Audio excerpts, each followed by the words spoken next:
Welcome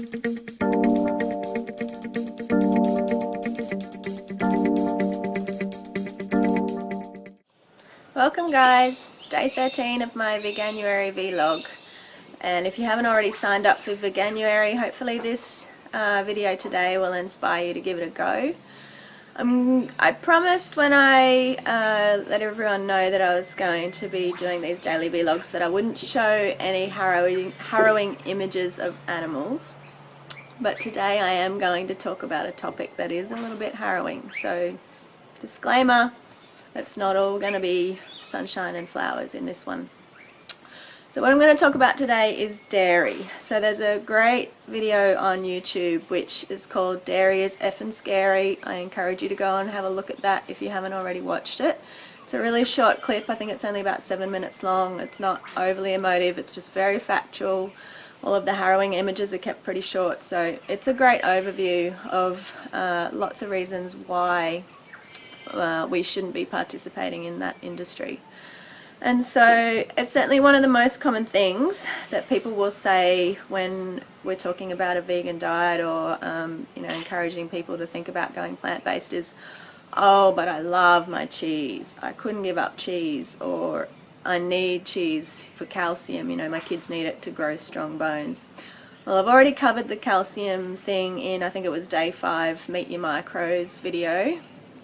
Calcium in cheese doesn't help. It's not a useful nutrient for us because it makes our bodies acidic. It makes us actually draw the calcium out of our bones, and so you're actually more likely to be getting osteoporosis if you eat dairy products than if you didn't. So throw that one out the window as well.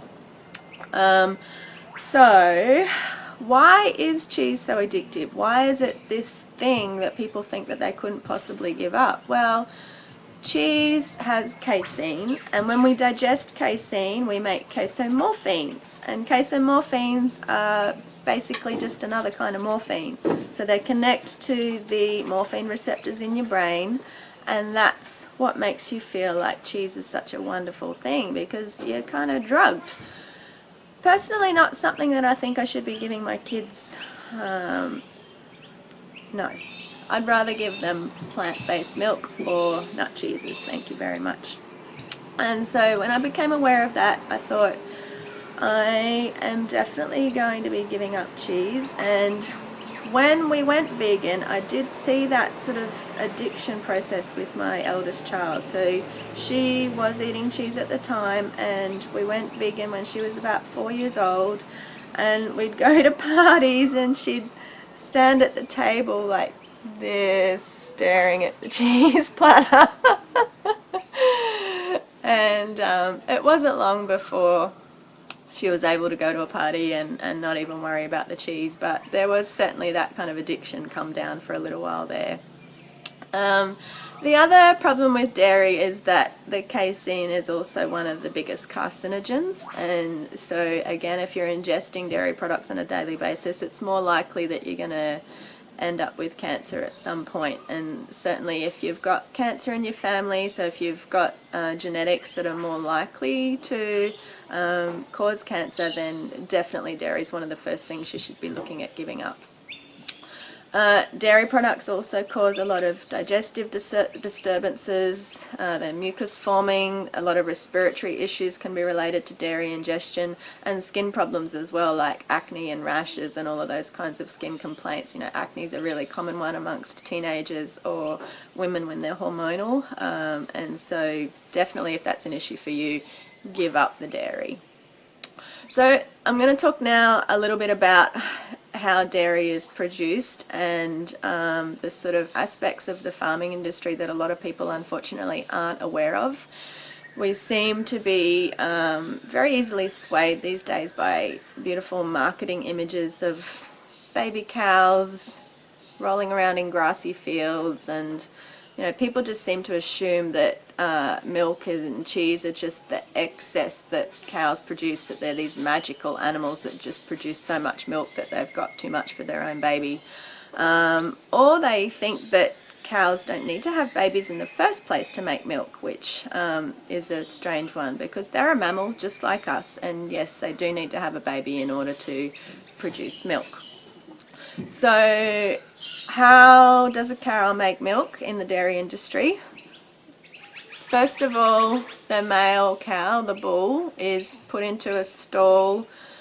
They get a dildo put up their ass. They're forcibly made to ejaculate. The semen is collected. It's artificially inseminated into a cow. The cow gets pregnant. The cow has her baby. The baby is stripped off her within 12 to 24 hours and taken away, which is an extremely traumatic process for both the calf and the mother.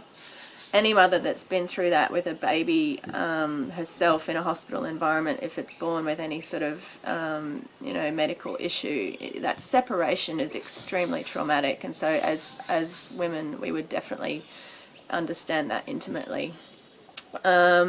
So the calf is taken off the mother. In the more humane dairies, the calf might be left with the mother for up to 3 days, but then it's torn away from them. If anyone's seen images of that, they know how harrowing that is. The mother's usually racing after the calf and trying to protect it and get it back off the humans. And, obviously the cow has feelings for the baby. It's very, very clear when you see that sort of response. So they're separated, and then the calf is put into production. So that means that she's milked at least twice a day. In a lot of the more intensive dairies nowadays, it's 3 times a day. And so that milking process is really physically traumatic as well. The teats have to get their suckers put on them, and that process causes bleeding. It causes chronic infections, so mastitis, and so the milk products that are taken out have got a certain level of infection in them, so white blood cells and pus, bacteria. And the pasteurization process of the milk does kill some of that off, but it's not going to get it all, and so there's a certain allowable level in dairy products at which pus is considered to be okay. So when you're drinking milk or you're eating cheese, you're basically just eating pus, which really doesn't sound that palatable when you think about it. Almond milk, no pus. Nut cheese, no pus. It's an easy decision when you look at it that way. So the cows have a calf every year. The baby calves are stripped off them, they're put into production, and then they're dried off, and by that stage they're already pregnant with the next one. They have a rest for 6 weeks or so before they have the next calf, and they're put into production again. And then when their milk production starts to decline somewhere between 5 and 7 years of age, that's when they're culled. So they're shipped off to be made into hamburgers or something. So thanks, cow, for giving us all that milk for the last 7 years of your life. Now you can go and become a hamburger. Yay! There's also this thing in the dairy industry called a downer cow. So that's when the cow is basically so exhausted by all of the physical and emotional trauma that she's been through over the years of her life that she goes down and she won't get up. And so this is one of the kind of mysteries in the veterinary industry is, why does this happen? I wonder. And how are we going to help the cow? And so they use things like slings to try and get the cow up, or they'll put it on a truck and take it off to the hamburger slaughterhouse again, because she's obviously no longer useful if she can't stand up. And so yeah, the dairy industry is, because of the demand these days for milk and cheese, and everybody thinking they need it for calcium and strong bones, and thinking it's a natural food source for a human when it so obviously isn't. There's a huge demand for it, and we're a very overpopulated planet, and so the intensive dairy farming industry has come about simply to try and meet that demand.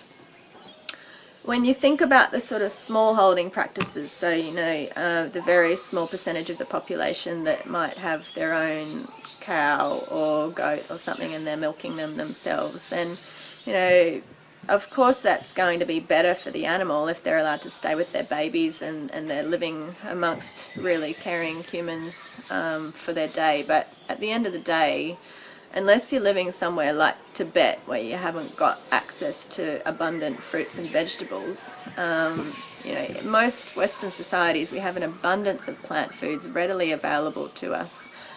We don't need this milk product to survive, and it actually prevents us from thriving.